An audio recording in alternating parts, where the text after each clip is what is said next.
नमस्कार बंधु माने आपण मानक स्वागत आम चैनल को। आज आम कथा नुआ ओडिया सिनेमा जदि the untold side of if विषय।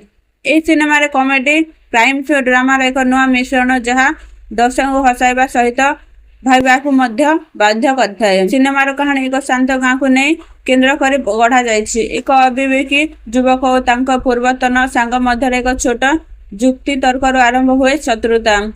धीरे धीरे यही छोट घटना एमती एक मोड़ नहीं थाए जो हास्य भावना और अपराधर अनेक रहस्य सामना को आसी थाए।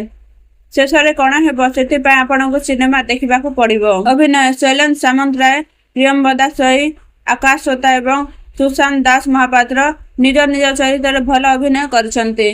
तांको अभिनय कहानी को आहरी जीवंत करछि। निर्देश और टेक्निकल पक्ष सिनेमार निर्देशक करछन्ते दिव्य ज्योति उदय सिंह।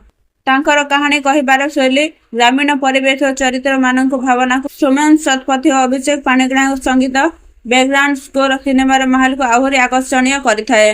रुद्रकांत सिंह सिनेमाटोग्राफी मध्य प्रशंसनीय। आमर मत जदि आपण कॉमेडी सहित सस्पेंस और ड्रामा पसंद करती तेबे जदि आपण एक भल विकल्प हो पारे। गाँवर सरल कहानी को नहीं तैयारी होइथिबा एही फिल्म मनोरंजन सहित एक भिन्न अनुभव देवाकू चेष्टा करिछि। जदि एही सिनेमा देखिबाकू पसंद करती तेबे आपणकर मतामत कमेंट रे जणांतु।